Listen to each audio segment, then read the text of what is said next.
दोस्तों नमस्कार।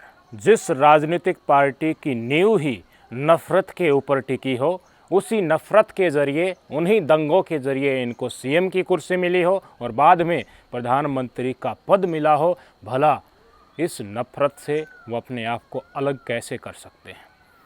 240 के ऊपर भारतीय जनता पार्टी लोकसभा चुनाव के नतीजों में 302 से लुढ़क कर आई है, तो इनको विचारणीय पर्सन सामने ये लगा कि एक बार क्यों न हम समीक्षा करें कि हमारी नफ़रत की राजनीति ख़त्म हो गई है और हम विकास के मॉडल के ऊपर चलें। लेकिन विकास के मॉडल के ऊपर चलेंगे तो जनता के सामने सच बोलना पड़ेगा, पिछले 10 साल का हिसाब देना पड़ेगा। 2047 तक हम विकसित राष्ट्र बनाएंगे, तब तक देश को पूंजीपतियों के हवाले करना है। उस मॉडल का क्या होगा, असल कारण तो यही है। इसलिए ये भाई साहब चाहकर भी देश की जनता के आकांक्षाओं के अनुरूप नैतिकता के ऊपर आकर विकास के मुद्दों के ऊपर राजनीति नहीं कर सकते। लोकसभा चुनाव में आपने देखा ना, जुबान से इन लोगों ने घोर, निंदनीय, तुच्छ नफरत इन्होंने सरेआम परोसी, जिसमें गृह मंत्री अमित शाह, नरेंद्र मोदी, योगी आदित्यनाथ और छुट भइये नेता भारतीय जनता पार्टी के, उनका तो मैं जिक्र ही क्या करूं। पूरी कांग्रेस पार्टी इंडिया गठबंधन को बदनाम किया गया। ये भी कहा गया घुसपैठिए, ज़्यादा बच्चों वाले, मंगलसूत्र तक बात आ गई, मुजरा तक बात आ गई प्रधानमंत्री मोदी के लफ्ज़ों में। राम मंदिर का उद्घाटन करवाया था भाई साहब, करवाया था ना, नारे लगवाए थे, कावड़ियों के ऊपर पुष्प वर्षा अतीत में करवाई गई थी और बहुत सारे आडंबर हिंदू त्योहारों में रचे गए थे। लेकिन क्या हुआ, सीटें तो घट गई। बैसाखियों के ऊपर सरकार बनी तो इन्होंने सोचा कि नफ़रत को अगर हम साइड कर देंगे, विकास के मुद्दों पर राजनीति करेंगे, तो भाई साहब पूंजीपतियों को देश का सारे संसाधन अलॉट कैसे करेंगे। जनता जवाब मांगने लगेगी ना। आज ये सच बोलना शुरू कर दे, कह दे कि हमने पिछले सारे जितने वादे किए थे वो जुमले बेशक से निकले हों, लेकिन आगे हर साल 2 करोड़ हम रोजगार देंगे, किसान की आय दुगनी करेंगे और मीडिया को नहीं दबाएंगे, विपक्ष के ऊपर इस लांछिक तरीके से उनको ख़त्म करने के तरीके से हम हमले नहीं करेंगे, ईडी सीबीआई का इस्तेमाल नहीं करेंगे, संविधान और लोकतंत्र की रक्षा करेंगे। तो कदम कदम पर देश की जनता और विपक्ष इनकी समीक्षा करेगा ना। लेकिन एक बार फिर से इन्होंने मन बना लिया है कि एक मुद्दे को लेकर पूरे देश में जो नफ़रत फैलाई गई थी, चाहे वो राम मंदिर का मुद्दा हो या इसी के समानांतर जो भी मुद्दे हों, जुबानी हमले बोलना हो, विपक्ष को बदनाम करना हो, मुसलमानों को उनका सरगना बनाना हो, उनका वोट बैंक ही एक पर्टिकुलर समुदाय है, उसी के लिए उन्हें राज्य चाहिए है, शरिया कानून वगैरह वगैरह जुबानी भाषाएं जितनी भी थी, वो सारी इस्तेमाल होने के बाद इन्हें नैतिकता पर नहीं आना है, तो नफ़रत की एक अलग सीढ़ी के ऊपर पहुंच गए। बताया ये जा रहा है कि शुक्रवार को केंद्रीय कैबिनेट की मीटिंग हुई है और उसमें ये फैसला लिया गया है कि वक्फ बोर्ड के जो एक्ट है उसमें 40 संशोधन किए जाएंगे।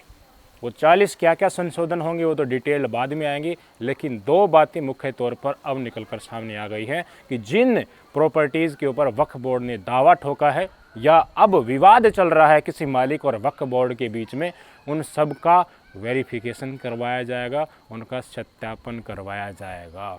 पेच यहीं पर है, मसला यहीं पर है।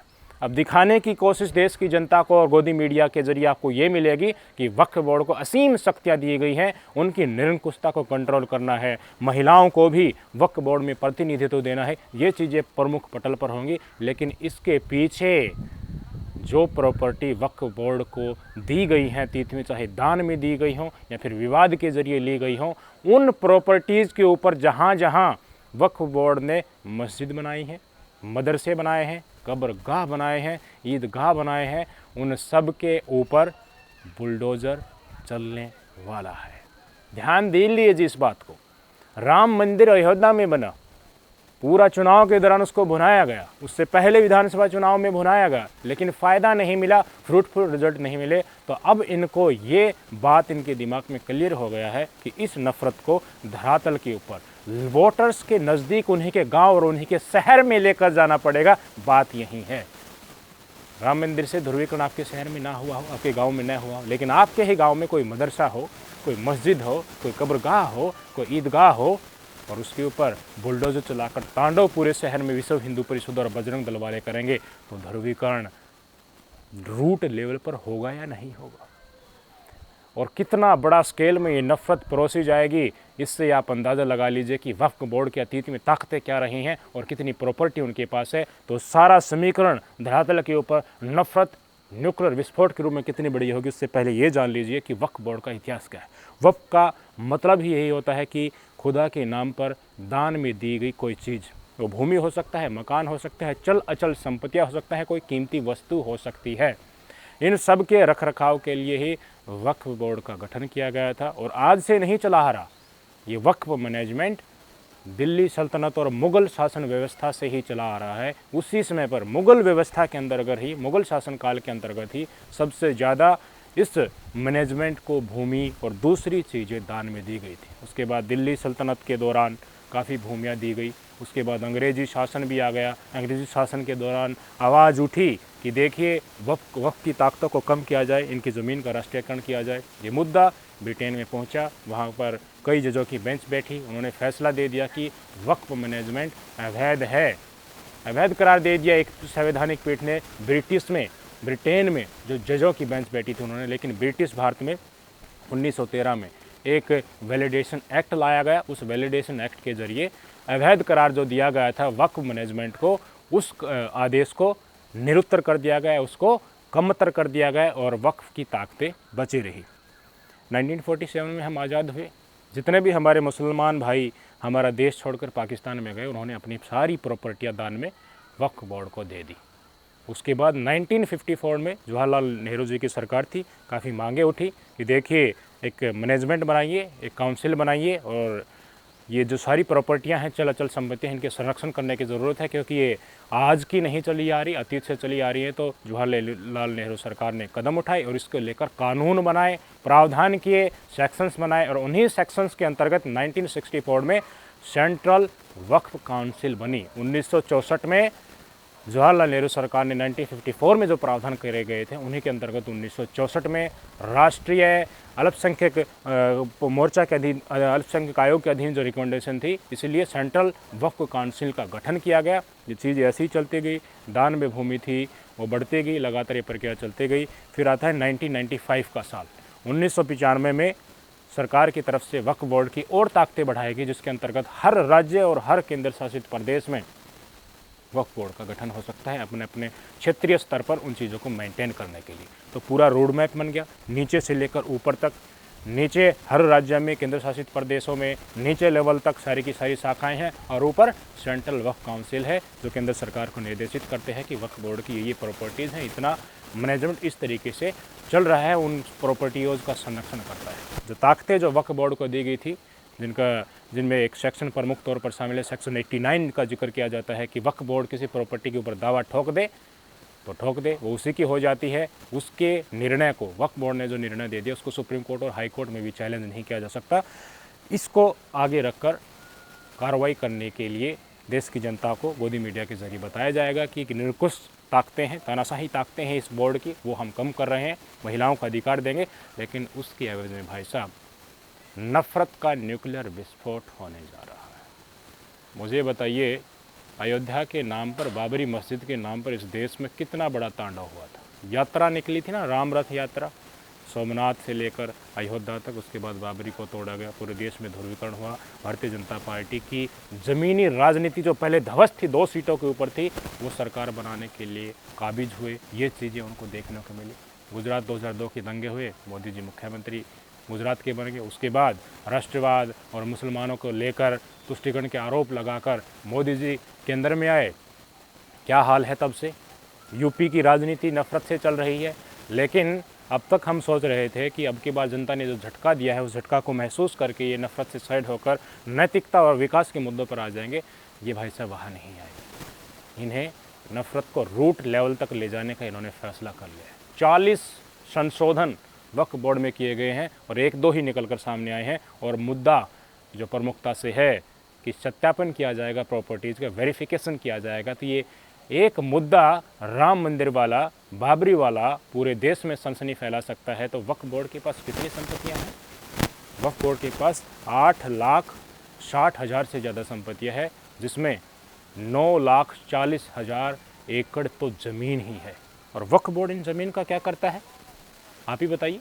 मस्जिद बनाता है, मदरसा बनाता है, गरीब बच्चों के लिए कोई स्कूल बनाता है, कब्रगाह हैं, ईदगाह हैं। और जब इनका सत्यापन होगा और सत्यापन होने के बाद जो राजनीति चमकेगी और पूरे शहर और गांव में जो ध्रुवीकरण होगा, क्षेत्रीय लेवल पर संघ की जो शाखाएं हैं, बजरंग दल की जो शाखाएं हैं, जो अब है उससे ज़्यादा संख्या में बढ़ाई जाएंगी और गांव और देहात और आम जन तक नफरत पहुंचेगी। उनके मन में छोटे छोटे कीटाणु नफरत के पैदा किए जाएंगे, कीड़ा पैदा किया जाएगा। तो फ़ायदा किसको होगा?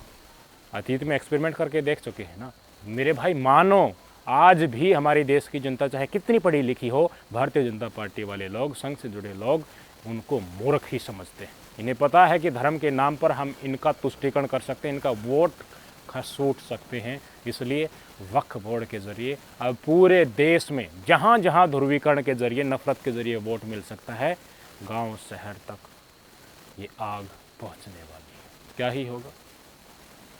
इस वीडियो को शेयर कीजिए ज़्यादा से ज़्यादा लोगों के पास।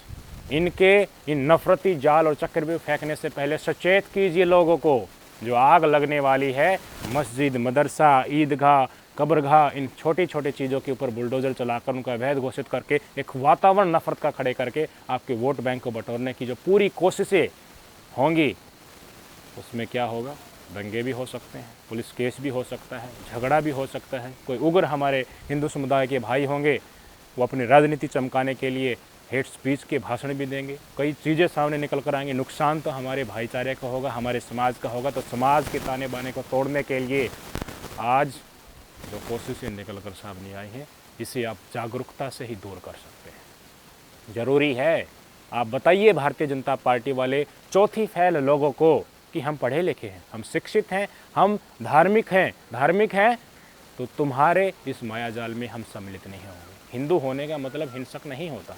मुसलमान होने का मतलब ये नहीं है कि मैं मेरे सामने वाले को आगे नहीं उभरने दूंगा। जो मिथ्याएं आपके मन में फैलाई जाती हैं कि मुसलमान तो इस देश में शरिया कानून लगाना चाहते हैं, मुस्लिम राष्ट्रों से उनके संबंध हैं, यहाँ भारत माता की वो जय ही नहीं बोलते हैं, वो हमारे देश से प्यार ही नहीं करते हैं, ये भ्रांतियाँ जो फैलाई जाती हैं, उन सब को दूर करके अपने भाईचारे को बचाने के लिए आपको आगे आना पड़ेगा, जागरूक होना पड़ेगा। सभी लोगों तक वीडियो पहुंचाइए और इस बड़े न्यूक्लियर नफरती विस्फोट से पहले हमारे गांव को, हमारे शहर को, हमारे तालुका को, हमारे डिस्ट्रिक्ट को, हमारे प्रदेश को, हमारे देश को बचा लीजिए। आप ही बचा सकते हैं, आपकी जागरूकता ही बचा सकती है, आपका एक शेयर और एक लाइक बचा सकता है। इस वीडियो को जनता तक पहुंचाइए। क्या होने वाला है पहले ही आगाज़ आज हम करने के लिए यहाँ आपके समक्ष।